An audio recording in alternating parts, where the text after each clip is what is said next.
because in the middle of the night they had heard children laughing. So they came outside to see if anybody was outside, and they couldn't find anybody. So they truly believed that there was children here in the house, and that was the first thing that. And so then they decided, well, they had to talk about it when they went back to Des Moines on the radio. So they started talking about the experience they'd had in the house and that they'd heard children laughing. So from that time on, then we started getting telephone calls. Can we please come and spend the night? So Darwin came home and he said, do we let him come and spend the night? And we said, well, that's up to you. I was working. I had a job, and I worked outside at the courthouse in Adams County. And I said, it'll be up to you if you want to handle this while, it's going to be a job. And so he decided that we could have lamplight tours. So the first thing we did was we had lamplight tours where people could come, and we actually had kerosene lamps, and they came about 5 o'clock, and we let them use the lamps for a couple of hours and then sent them home and not stayed all night. Well, people started saying, well, you let Steve come and spend the night, how come we can't come and spend the night? So that was when we decided that, well, maybe we wouldn't have the lamplight tours anymore, we'd just open it up to overnights. And so that's when we started letting people come and spend the night overnight. That probably was, I don't know it was probably 1996 before we started having daytime tours. So it was probably a while after that before we started letting people come and spend the night. Well, when Darwin passed away in 2011, then it became my responsibility. From then on, I started charging a fair fee for people to come and spend the night. Not what you're paying now, I'm sorry to say. And we've had a lot of experiences here in the house. I can remember my first experience was that my mother was the same age as Catherine was, so she went to school with Catherine. The Stillinger girls went to school out in the country, but they came to the same church here in town. So on the night of the murder, in June 10th on 1912, they had been to a Sunday school program. And when they came home, they had called out to the Stillinger girls' parents to see if they could the two girls could spend the night here. And Mrs. Stillinger was pregnant. She hadn't gone to the services because she wasn't feeling very well.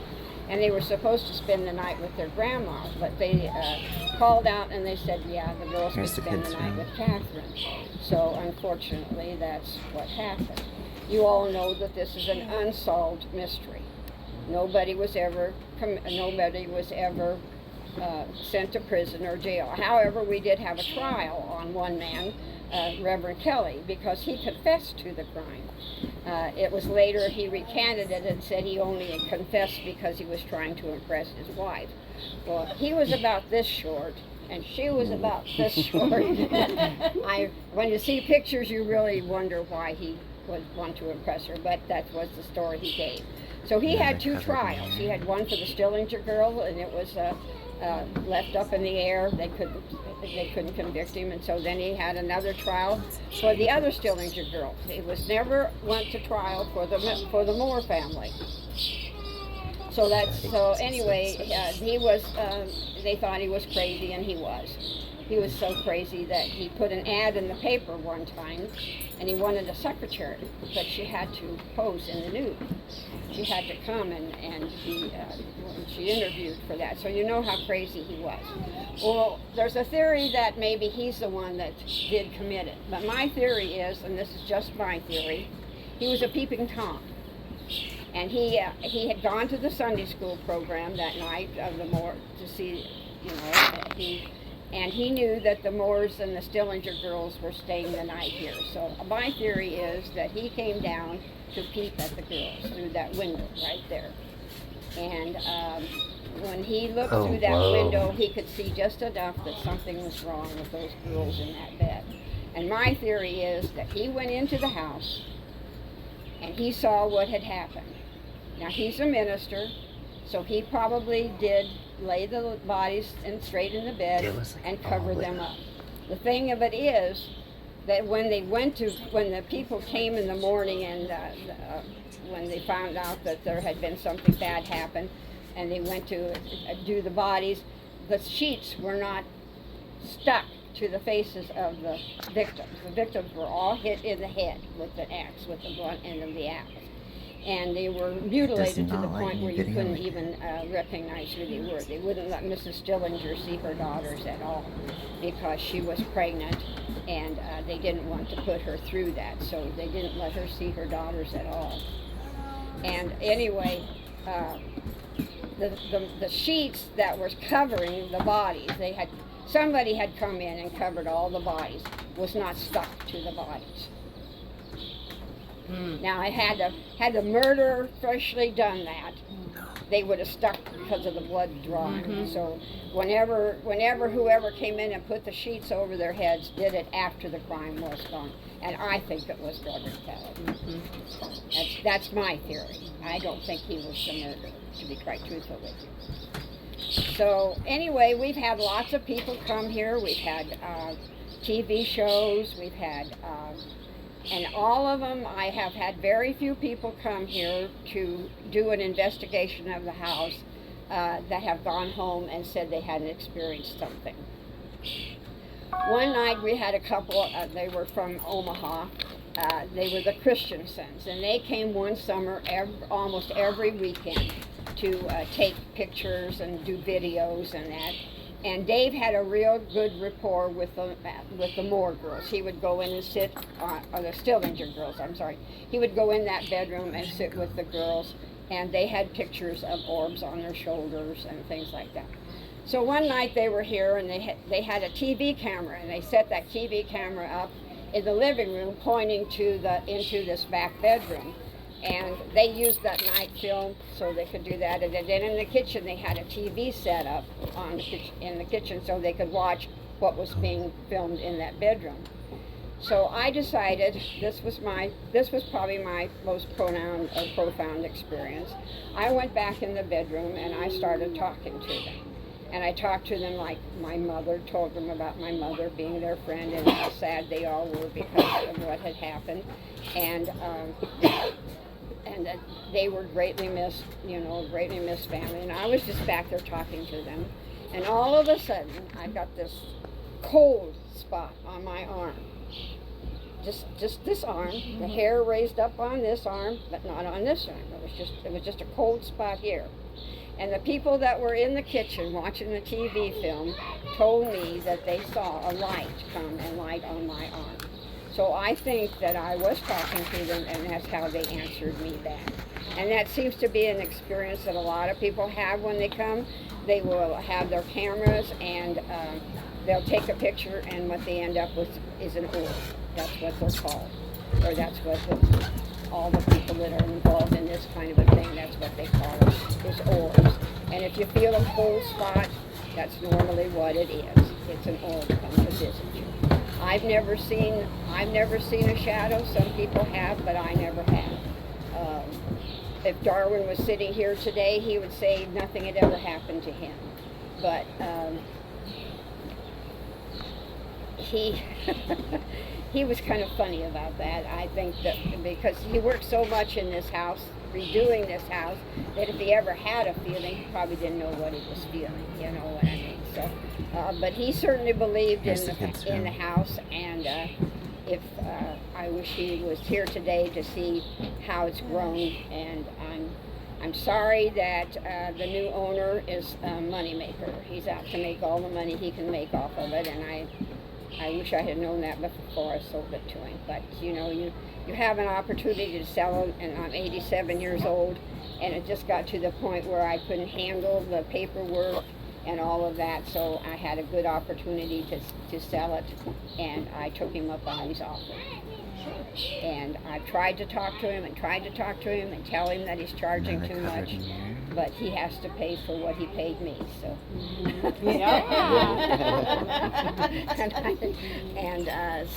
So if you have any questions, I'd be glad to answer any questions you have. We're just glad you showed up. Yeah, I know. Turned your afternoon around, right? Yeah. So I think there was another theory, there was even a book out, that somebody, like, a drifter, the train thing, okay.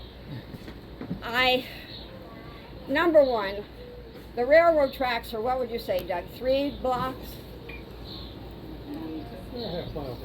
3 blocks. And the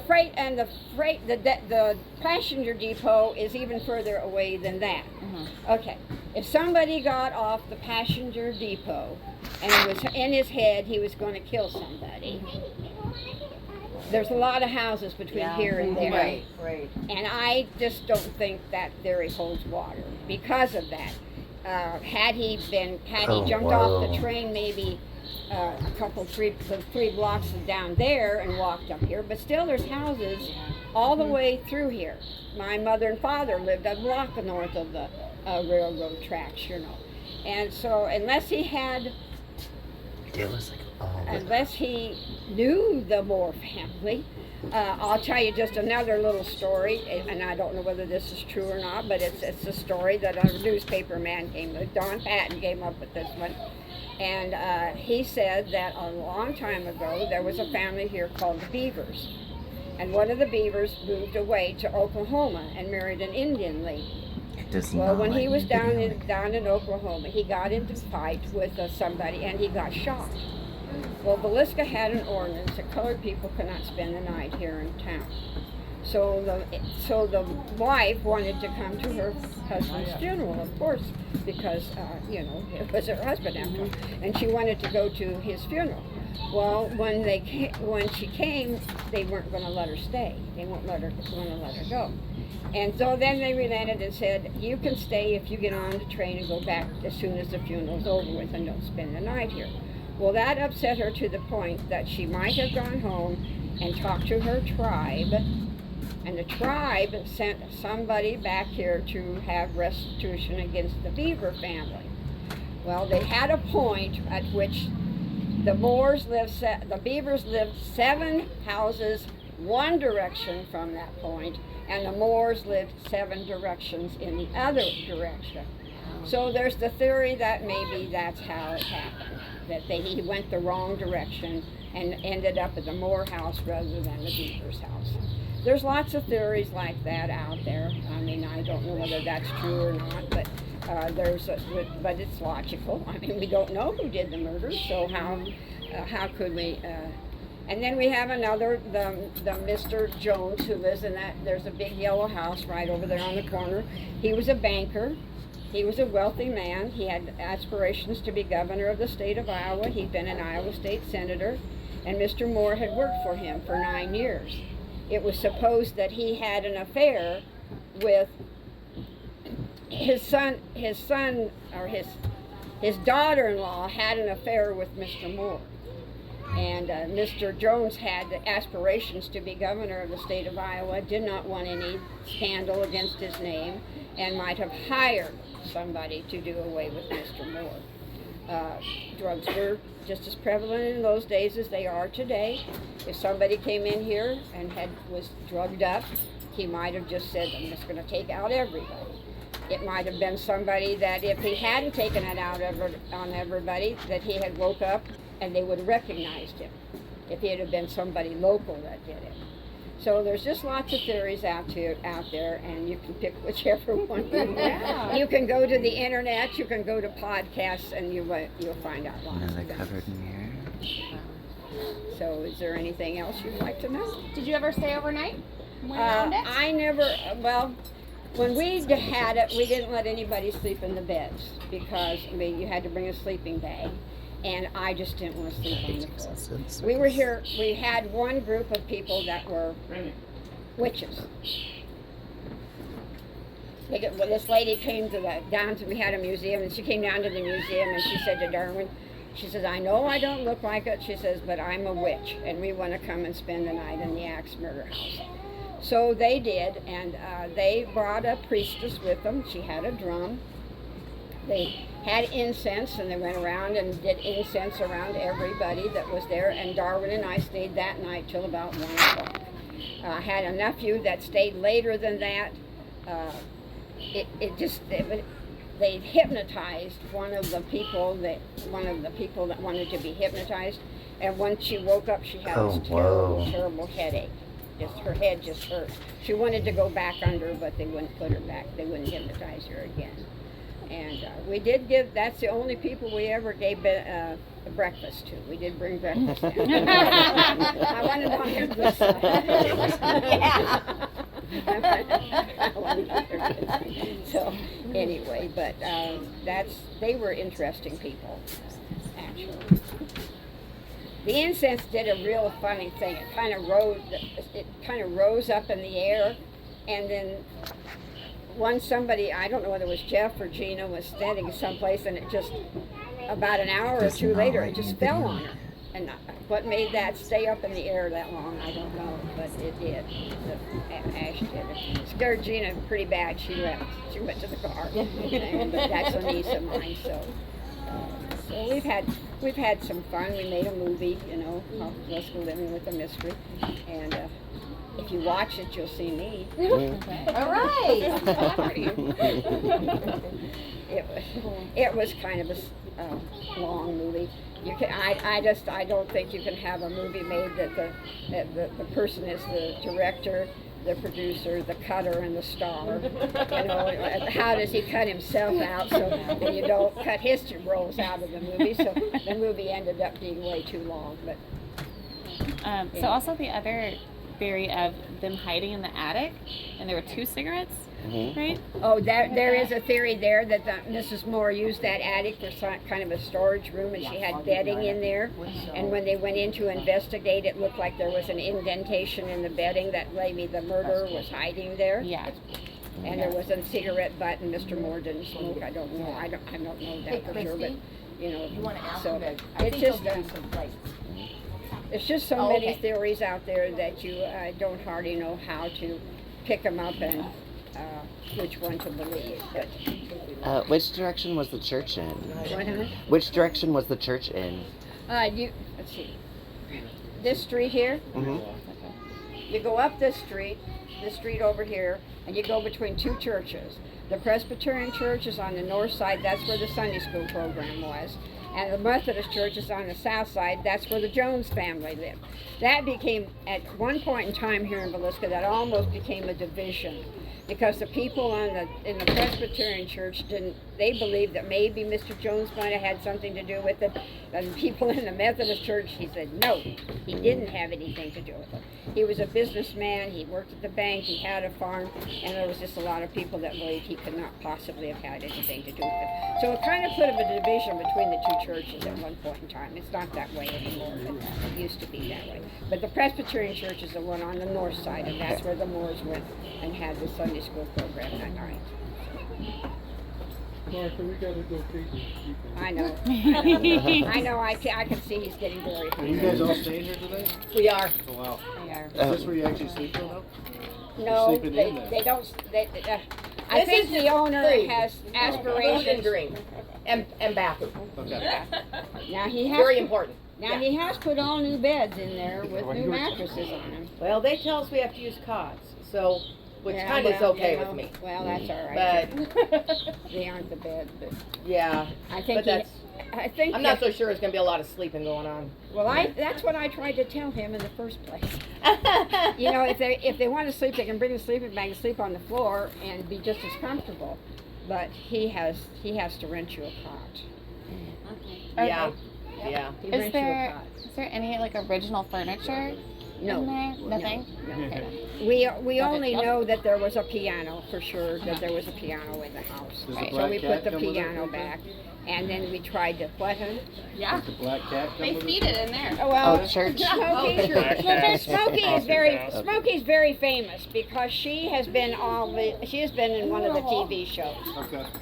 And so there are people that saw that one and the one to see the cat instead of anything else. Okay. Come on.